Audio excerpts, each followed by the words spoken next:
Nakikiusap po ako sa ating Pangulo na sana ngayon magkakaharap na po sila na ating presidenteng si Marcos at presidente ng Indonesia. Sana hingin na niya yung clemency ni Mary Jane. Sana palayain na po nila.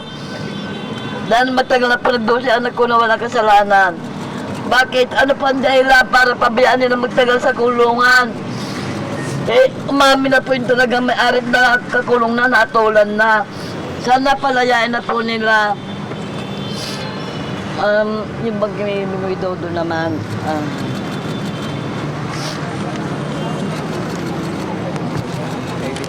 Oo.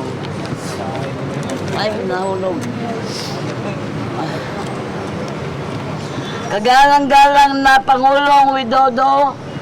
Ako po si Celia Biloso, ina ni Mary Jane Biloso. Nagmamakaawa at nakikiusap na sana tulungan po ninyo makalaya ang aking anak. 14 na taon na po na naghirap, nagdusa, na walang kasalanan. Yung kaso sa Pilipinas na si Maria Cristina Julius na Kanilaw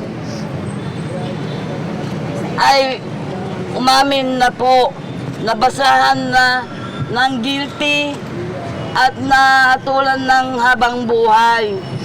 Nakikiusap, nagmamakaawa po, sana na maunawaan po ninyo ako bilang magulang ina. Sana palayain na po ninyo alang-alang sa dalawang anak ni Mary Jane. Ngayon ay kaarawan ng aking anak na si Mary Jane Biloso. Sana makalaya na.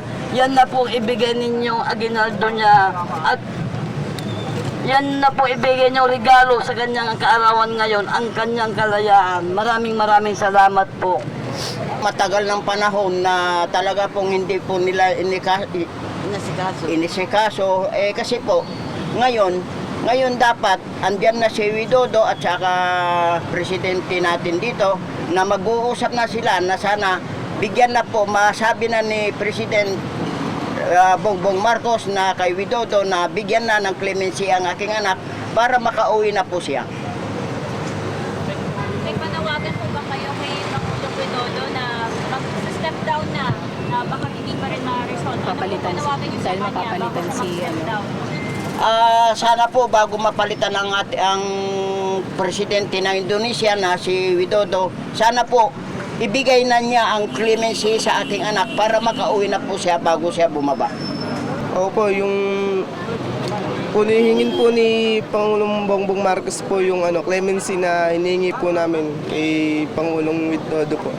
Kasi po napakatagal na po, tapos nahihirap pong lumaki ng walang magulang po. Tapos yung nanay ko po doon na parang napanghihinaan na rin po siya ng loob na makakauwi pa po ba siya, kung ganun po. Namayat na po siya, tapos tumanda po itsura niya. Hindi na po siya katulad ng dati. Kaya sana po, Pangulong Widodo, Pangulong Bongbong Marcos po, sana po, mapagbigyan niyo na po yung clemency na hinihingi po namin. Para sa amin po, tapos regalo niyo na lang po kay mama ngayong birthday po niya. Paano mo nasabi niya na panghihinaan na? Ano po sinasabi niya sa inyo? Ano po, yung hindi na wala po siyang sinasabi na pinanghihinaan po siya, pero yun po yung tingin ko na hindi na po siya katulad ng dati. Kasi po, yung mga kaibigan po niya, mga nagsilayaan na po, yung mga matataas na pulis po, mga nag-retired na po, kaya po napanghihinaan na po siya kung makakauwi po siya.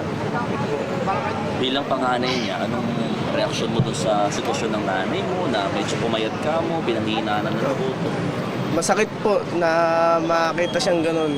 Pero palagi po niya sinasabi sa akin, dasal lang po, tas maraming tumutulong sa kanya, makakauwi po siya. Palagi po niya sinasabi yun, tumawag lang tayo sa taas, matutulungan po tayo. Gaano kahirap sa'yo na ilang taon na, wala kang nanay, 13, 14 years na, hindi mo kasama yung nanay mo, nagpinataka ka na? Sobrang hirap po, kaya po hindi ko rin po napagbutihan yung pag-aaral ko sa nahirap po talagang lumaki ng walang nanay po. Kaya po pinipilit po niya akong mag-aral ngayon po. Umabol daw po ako sa school. Kaya po papasok po ako sa school.